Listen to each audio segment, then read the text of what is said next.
Welcome back to Vin's Dart Garage. Today we're going to take a look at the Red Dragon Paradym darts. I picked these up as part of a fundraiser. They're awesome looking darts. I figured I had to give them a check out. So take a look online. These are usually going for most of the time for around $105 US. Always love the Red Dragon packaging. I think they do such a great job, and I love the slide out box that these have. So let's take a look at the barrels. So straight barrel, right around 50 millimeters long, pretty standard. And we have these interesting like triangle cuts that go into the barrel. So it's a sandblasted coating, just a ring grip otherwise, but with these cuts in there, which I kind of think are like Red Dragon's version of a pixel grip, kind of. A little bit hard to see. Oh, there we go. There's a good angle. Now you can see those pretty good. So this kind of cut into the rings. You have a smooth section in the middle, and then the same thing down at the front with a bull nose and not too much of a lip with a short black point that comes on the darts. You also get the Nitrotech stems with that alloy top and some hardcore flights, which I think these look pretty slick. Definitely feeling like these aren't as grippy as you'd expect. I feel like it feels mostly smooth. I don't really feel these cuts into the barrel, but I guess we'll have to see. So I'm going to throw my setup on. We'll get them on the board, and let's see how they go. Just as a reference, I have the Mission Force 90s on here in between, regular number 2 shape. I'm going to give those a try. All right, so they're really good, obviously. Oh,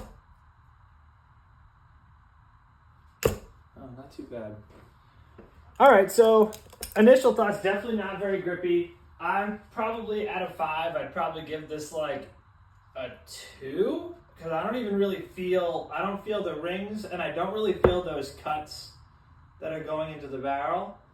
Wow, that's a bad dart. The sandblasting, I feel like always smooths out grip.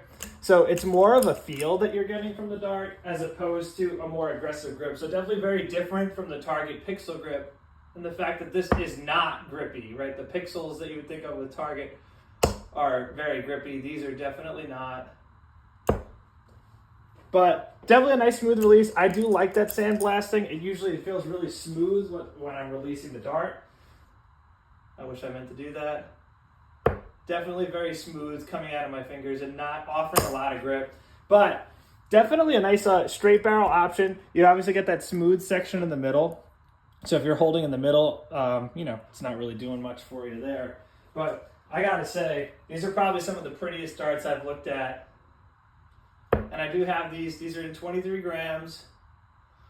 You definitely are getting what you pay for. I think that's where the price comes into play, right? You're getting the sandblasting. You're getting this extra milling. You have the multi-colors, which are all pretty cool.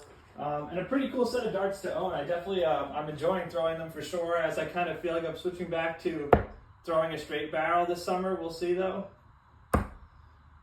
as I totally whiff with a nice 3. But all right, let's share some conclusive thoughts here. All right, so here we go. My last thoughts, right? So pretty normal as far as length goes, right? Something that I think is going to work for a lot of people. Generally speaking, right, you're mostly feeling just this ring grip. You're not really getting, these are not biting into my fingers, at least. Like I always bring up, I'm a musician. I have calluses that vary on my fingers, but I'm not feeling a lot of grip. I can really, slide my fingers up and down. They're not catching anywhere. As far as the cost, definitely you're paying for a really nice looking dart, right? The sandblasting, the cuts, like I was mentioning, are what are going to factor into that over $100 US price point. But I will say that they are very, very pretty. They are definitely very nice. I think they would work for a lot of people. If you want a more grip, I definitely think there's some better options for you. But if you have these darts, tell me what you think. Awesome. I was super pumped that I actually purchased these as a fundraiser, supporting Danny Bagish's son, Truan, in his fight with leukemia. So, I mean, I would buy these 100 times over to support that cause. But if you have these darts, definitely let me know what you think. Thanks for coming in, and look back for some more content. All right after I finished filming, I did keep throwing them because I like throwing them. And why not put this in there? A nice little 180.